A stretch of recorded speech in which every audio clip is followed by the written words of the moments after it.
자, 보십시오. 이 계시록은 우리가 신약 성경의 이 계시록의 그 위치나 성격은 굉장히 독특합니다. 왜냐하면 우선 계시록은 보통 요한 묵시록이라고도 하고 계시록이라고도 해요. 그러니까 그 구약에는 다니엘서, 그 다음에 에스겔서가 있어요. 이 다니엘서와 에스겔서가 거의 계시록과 비슷해요. 묵시록과 거의 비슷합니다. 그래서 다니엘서나 에스겔서에 보면은 거기에는 분명히 마지막 때에 대한 하나님의 심판의 그 내용들이 거기에는 포함이 되어 있습니다. 그러나 이 요한계시록은 전체가 다 어떤 내용이냐면 앞으로 일어날 일에 대한 하나님의 계시요.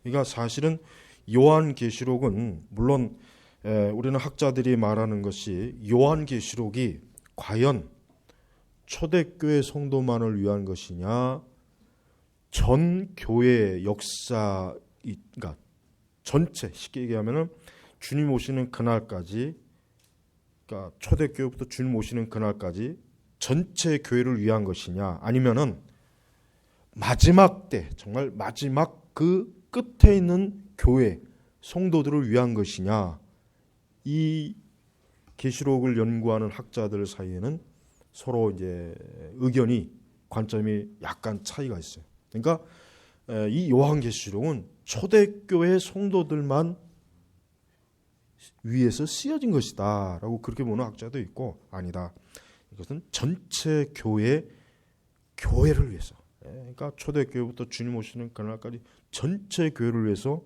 주시는 말씀입니다. 그러면 세 번째, 이 요한계시록은 끝에 있는 정말 주님 오시는 그때에 주시는 말씀입니다. 사실 이 세 가지가 뭐 어느 게 맞다 틀리다 하기가 좀 애매하긴 한데, 우리는 요한계시록의 우선 전체 내용을 보면은 사실은 이 요한계시록을 우리가 이해할 수 없는 부분들은 어디 부분이냐면, 앞으로 요한계시록이 실제로 이루어질 부분은 우리가 이해를 못해요. 그게 큰 문제예요. 그래서 요한계시록이 제일 많이 걸려 넘어져요. 해석하기가 참 애매모호하고 까다로워요. 그리고 이 요한계시록을 그 당대의 관점으로 해석을 하게 되면 그게 꼭 맞는 것 같은데, 시간이 지나면 엉뚱한, 이게 말도 안 되는 해석이구나, 그게 금방 드러납니다. 그러니까 사실은 참 어려워요. 그래서 사실은 이제 요한계시록은 물론 전체 교회를 위한 것이에요. 그러니까 성경이기 때문에 이것이 단지 마지막 때 교회를 위한 것으로 쓰여진 것은 좀 너무 좀 극단적인 주장이에요. 그러니까 전체 교회 성도들이 요한계시록은 반드시 읽어야 되고 이해하려야 되고, 이 말씀에 담긴 하나님의 교훈, 계시, 뜻이 무엇인지를 알려고 해야 되는 것은 필요합니다. 그러나 또 하나는 이 요한계시록은 확실히 뭐냐? 확실히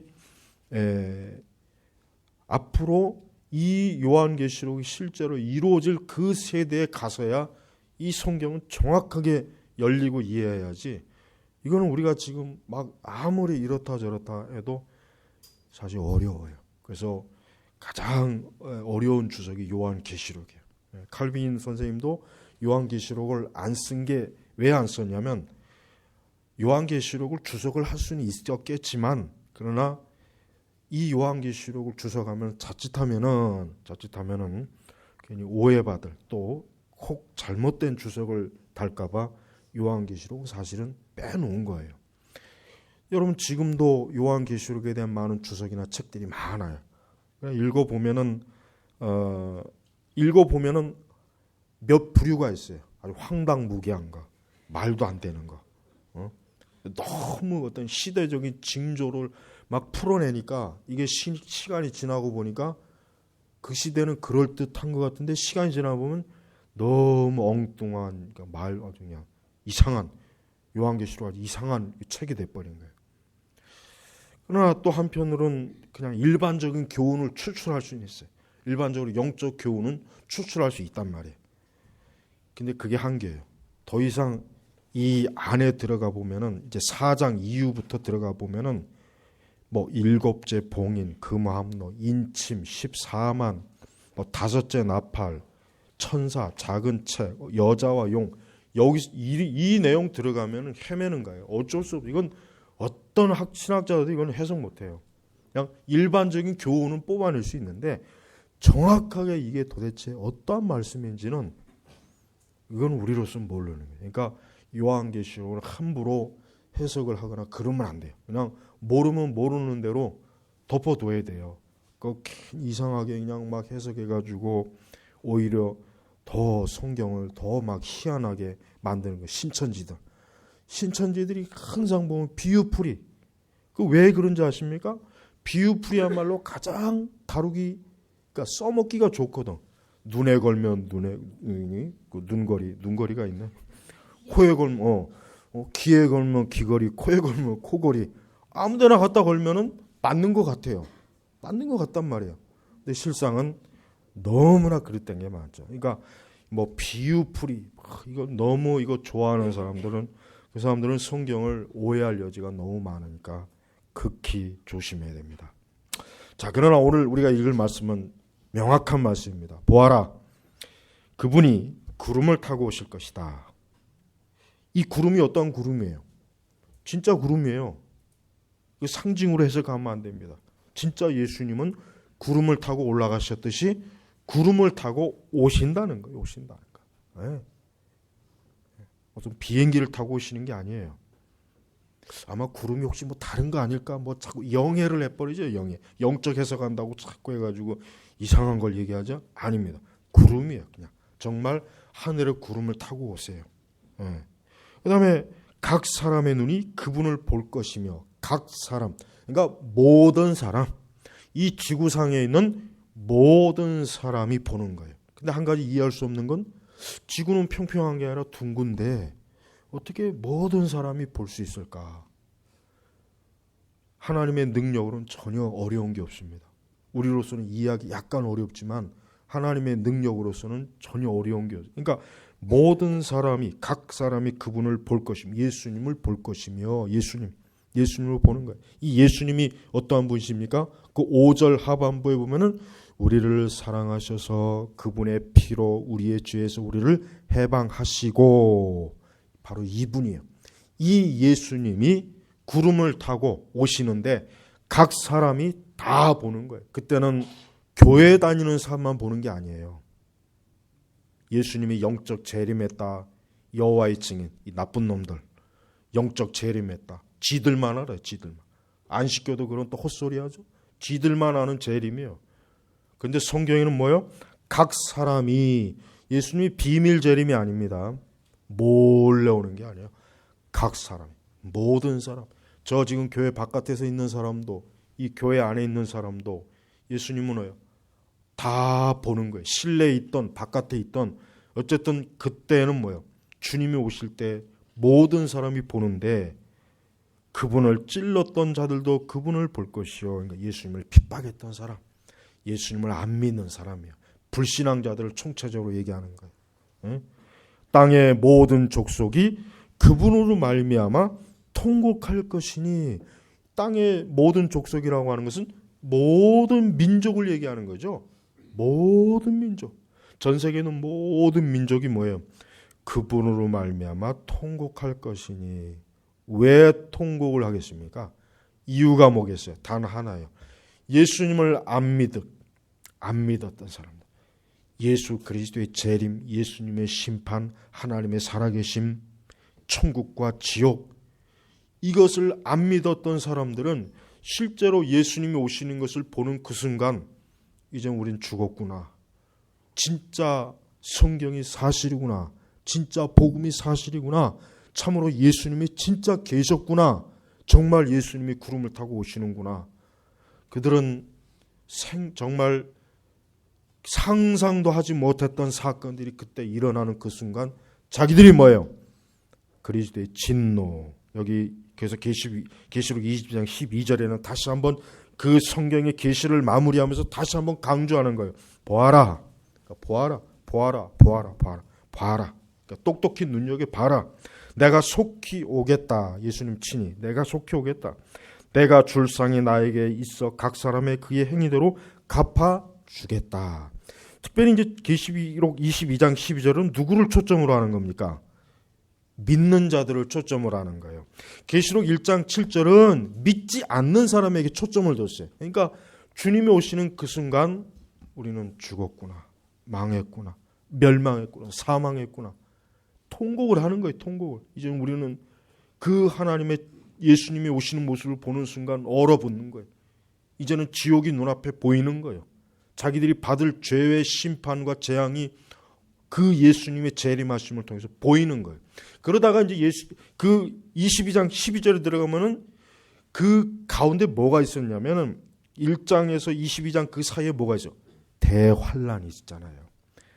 대환란을 통해서 우리 성도들이 얼마나 많은 환란을 당하고 정말 도저히 이건 뭐 말로 제대로 설명할 수 없는 엄청난 이 세상에 무서운 일들이 엄청나게 많이 일어나는데 그 모든 것들을 다 통과한 성도들에게 뭐예요?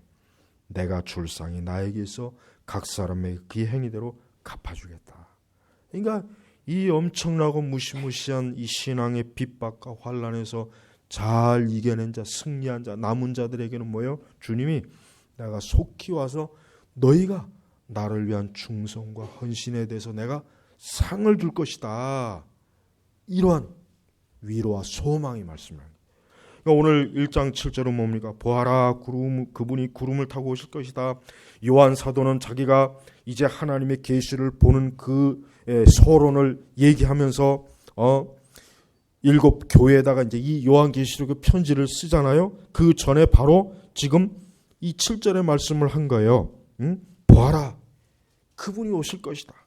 각 사람의 눈이 그분을 볼 것이고 그분을 찔렀던 자들 그분을 볼 것이며 땅의 모든 족속이 그분으로 말미암아 통곡할 것이니 그렇게 될 것이다. 그러면서 끝에 다시 한번 아멘. 이 아멘을 왜 붙인지 아십니까?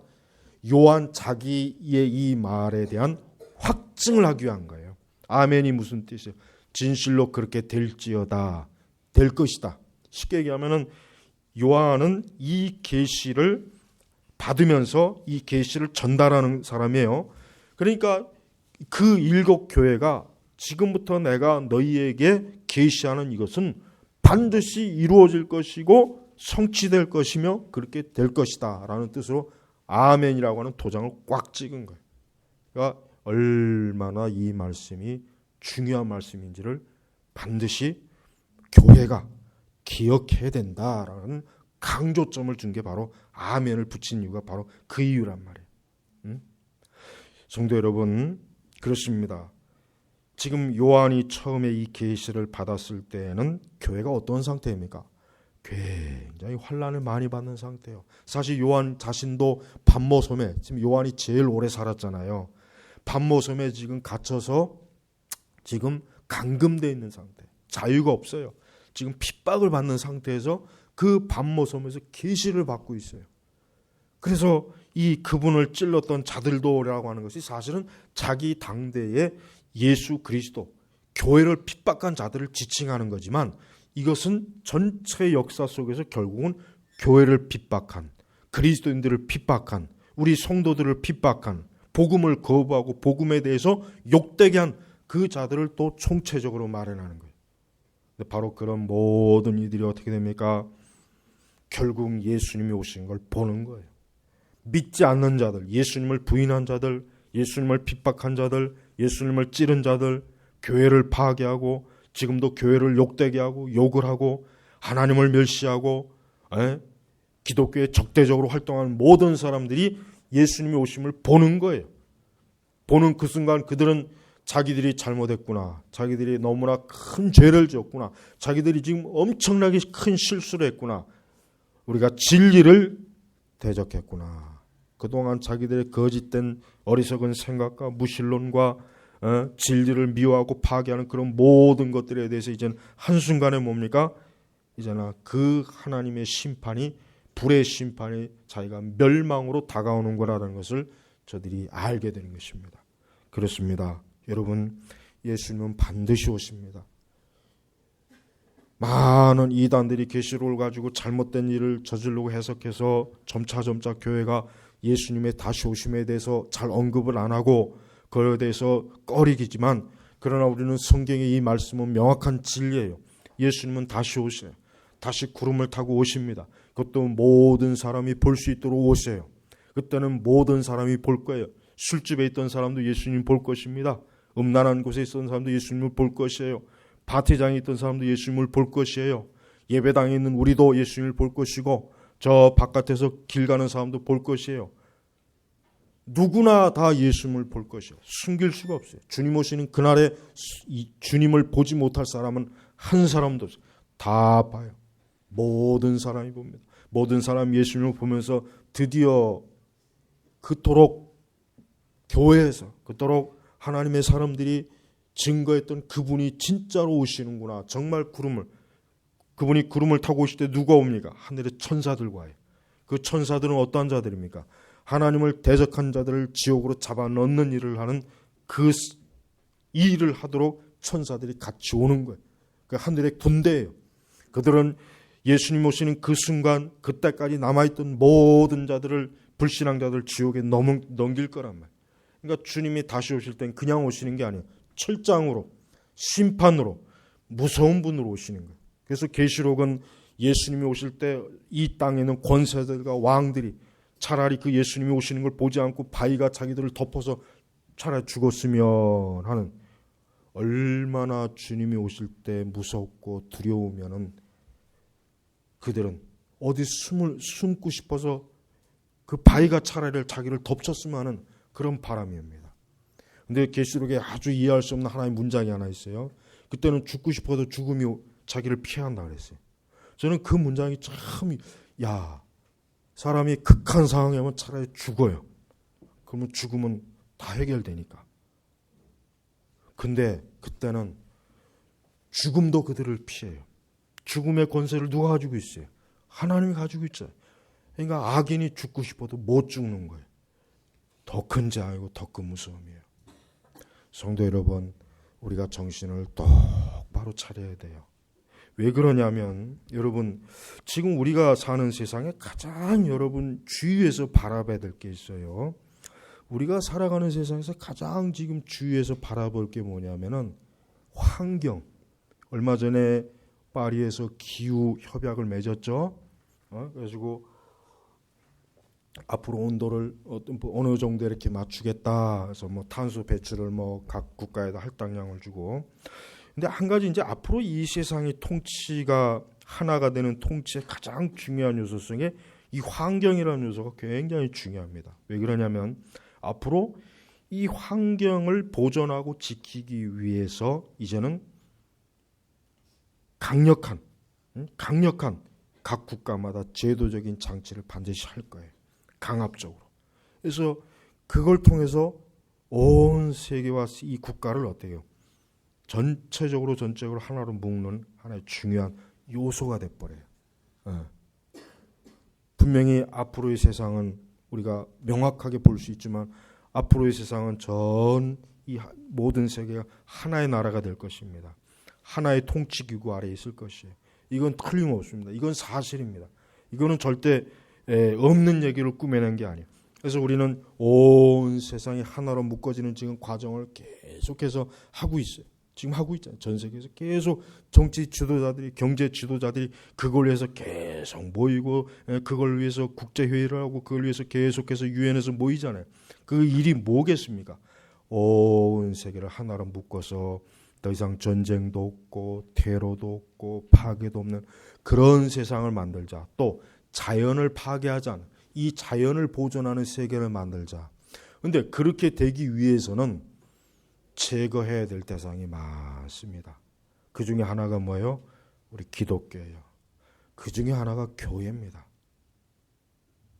계시록엔 분명히 그런 예언들이 다 있어요. 그러니까 여러분, 우리는 지금 우리가 가고 있는 이 시간과 세계와 세대는 점점 보아라, 그분이 구름을 타고 오실 것이다. 그 시간과 그 때로 점점 더 가까이 가고 있습니다. 그러니까 우리 성도들은 어때요?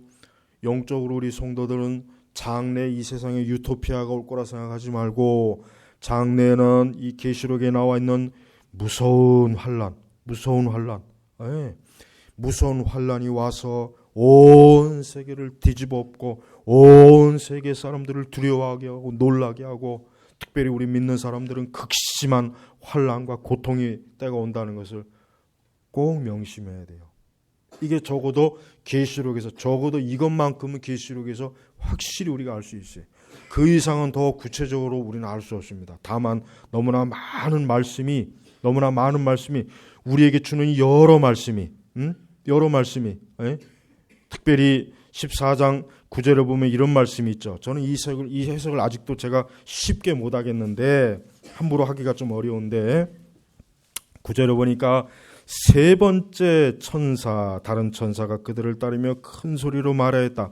만일 누구든지 짐승과 그의 우상에게 경배하고 자신의 이마에나 손에 표를 받으면 그도 하나님의 진노의 포도주를 마실 것이니 이것은 하나님의 분노의 잔에서 섞인 것이 없이 부은 것이다. 그는 거룩한 천사들 앞과 어린 양 앞에서 불과 여왕으로 고통을 받을 것이다. 여러분 사실 이 해석은 굉장히 해석하기가 사실 간단하면서도 말하기가 굉장히 까다로워요. 그러나 우리는 함부로 추측하면 아까 제가 얘기했죠. 너무 동시대 관점으로 너무 성경을 바라보게 되면 괜히 나중에 시간자랑 엉뚱한 게 돼버리지만 한 가지 제가 우리 성도님들한테 꼭 명심하게 말해주고 싶은 것은 이거 절대로 자신의 이마나 손에 표를 받으면 이거 절대로 상징 아닙니다. 너무나 이 개혁주의권이나 복음주의의 신학자들은 목사님들 이거 전부로 상징이라고 다 해석해버린데 절대 아니에요. 난 양심적으로 절대 그렇게 말 못하겠어요.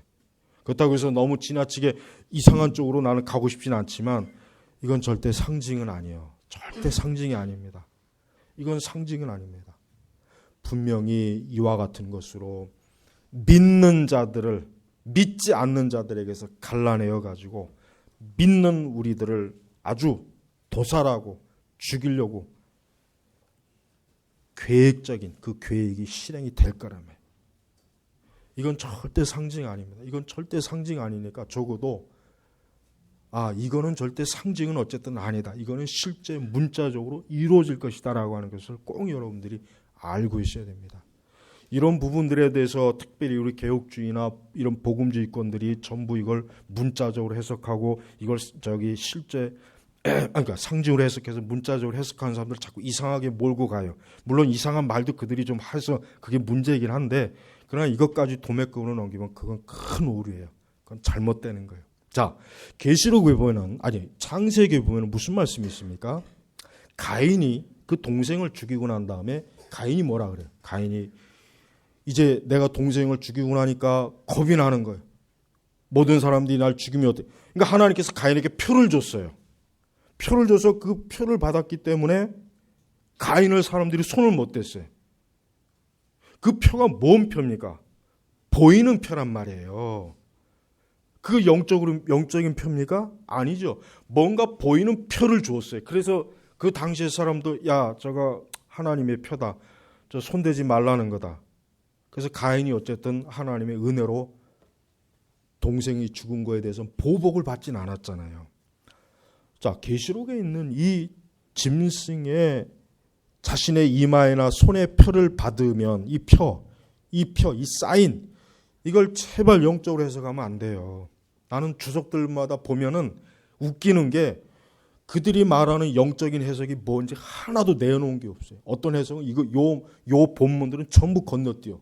아예 주석을 안 달아놔. 주석을 달아놓은 것도 전부 다 말도 안 되는 헛소리 하고 있어요. 그러니까 해석할 자신이 없고 또 그렇다고 이거를 실제적인 문자로 해석하자니 오해받을 것 같고. 그러니까 주석가들이 겁이 나니까 전부 그런 식으로 해석해. 내가 아주 속속들이 다 찾아봤어 아주. 근데 이거는 상징 아니에요. 이거 진짜 실제입니다. 성도 여러분, 주님이 오시는 것도 실제 모든 사람이 봐요. 적그리스도 마지막 때 이 통치자도 자기의 사람을 자기의 사람이라고 모든 사람이 볼 수 있도록 찍는 거란 말이에요. 왜 이렇게 간단하고 간략한 해석을 왜 자꾸 이상한 쪽으로 몰려가는지 아주 참 그건 너무 이거는 다른 걸 다 떠나서 이건 성도들의 영혼의 문제이기 때문에 그렇게 하면 안 되잖아요. 분명히 요한은 그분이 구름을 타고 오실 것이다. 각 사람의 눈이, 여기서 눈이 뭐 영적인 눈입니까? 우리의 눈이에요. 우리의 눈, 요 눈이에요. 눈. 그분을 볼 거다 그랬어요. 볼 거다. 그분을 찔렀던 자들도 그분을 볼 것이며 땅의 모든 족속이 그분을 말미암아 통곡도 뭘 봐야 통곡을 하든지 웃든지 해야지. 아무것도 안 보이는데 통곡하는 그 미친놈이지. 주님이 오시는 게 보이니까, 자기들의 눈으로 보이니까 이제 우린 죽었구나, 우린 지옥으로 가는구나, 우린 망했구나. 그러니까 통곡을 하는 거예요. 그럼 통곡도 영적으로 통곡해야 되나?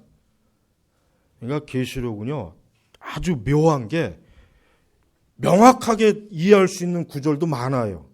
근데 명확하게 이해할 수 있는 구절도 또 많아요. 이게 둘 중에 이 균형 잡는 게 너무 어려워요. 그러니까 계시록에서 그래서 거의 다 이단들이 넘어지는 것이고 거기서 이상한 것도 많이 나오는 거예요. 그러나 우리 성도들은 그렇다고 해서 이 말씀을 외면하면 안 돼요. 계시록 읽어봐야 돼요. 계시록 읽어야 거기서 하나님께서 우리가 읽는 가운데 영적으로 깨우쳐 주시고 알게 하시는 것들이 있단 말이에요. 그걸 놓치면 안 되죠. 당장 오늘 말씀도 보아라 22장 12절 내가 속히 오겠다. 속히 오겠다. 속히. 그냥 오겠다가 아니라 속히 오겠다. 이거 속히. 물론 우리의 입장에서는 늦는 것 같은데요. 아니에요. 주의 입장에서는 하루가 1000년일 것 같고 1000년이 하루 같은 거 아무것도 아니에요. 시간이. 속히 오겠다. 내가 출상이 나에게 있어서 각 사람의 그의 행위대로 갚아주겠다. 주를 위해서 눈물을 흘리고 피 흘리고 고난당하고 믿음을 지키고 배교와 배도로 가지 않은 사람들이 분명히 극심한 핍박과 환난과 어려움을 당하겠지만 내가 그들을 위해서 속히 와서 그들을 그 믿음, 그들의 헌신, 그들의 그 하나님의 사랑에 대해서 내가 보답해 줄 것이다. 끝장에 가서 22장 12절에서 그 말씀을 한 거예요. 그러니까 이 편지를 받아보는 그리스도인, 그 당대 그리스도인들도 이 말씀으로 자기 시대의 핍박과 고난을 이겨낸 거예요. 이겨낸 거란 말이에요. 주님이 오실 것이다. 오실 것이다. 우리 조금만 인내하자. 참자. 그날 주님이 오실 때 우리에게 상을 줄 것이다. 우리가 주를 위해서 힘쓰는 대로 주님이 갚아줄 것이다. 그 말로 서로 위로하고 이겨냈던 거란 말이에요. 그리고 또 주님이 오실 것을 저들이 명확하게 믿은 거예요. 곳곳에서 교회가 파괴되고 로마 황제들이 그리스도인들을 잡아다 죽이고 엄청난 환란에 있지만 그래도 주님이 오실 거다. 주님이 구름 타고 오실 것이다. 이 약속은 변치 않는 약속이기 때문에 이 요한은 여기에다가 아멘이라고 도장을 확 찍어서 확증을 준 거예요. 확증을 준 거예요. 성도 여러분, 세상으로 달려가면 안 돼요. 새해가 돼서도 항상 우리의 발걸음이 영원한 하나님의 도성으로 가야지 세상으로 가지 마십시오. 분명히 마귀는 세상은 우리의 발걸음을 세상으로 가게 하려고 아마 여러 가지 미혹도 하고 유혹도 하고 속이기도 하고 그럴 거예요. 그러나 그때 단호하게 그리스도 편으로 와야 돼요. 오늘 이 말씀을 기억하셔서 내가 보아라 그분이 구름을 타고 오실 것이다. 그분이 올 거다. 모든 사람이 봐요. 각 사람이 봐요. 그리고 그리스도를 부정하고 세상에 살아있고 죄악으로 함께하고 마귀와 함께간 사람들은 통곡 멸망하는 통곡이에요. 멸망하는 저주받은 통곡이에요. 재앙으로 인하여 통곡이에요. 통곡. 회개의 통곡이 아니에요. 회개의 통곡이 아니라 하나님께로부터 저주를 받는 지옥의 저주를 받는 통곡. 무서운 말씀이란 말이에요. 그래서 이 계시록은 우리 신자들이 중대하게 여겨야 될 말씀이에요. 또한 우리 성도들은 반드시 주님이 와서 우리가 항한 모든 것대로 상을 주실 거예요. 갚아주실 것이란 말이에요. 눈물을 씻어주실 거예요.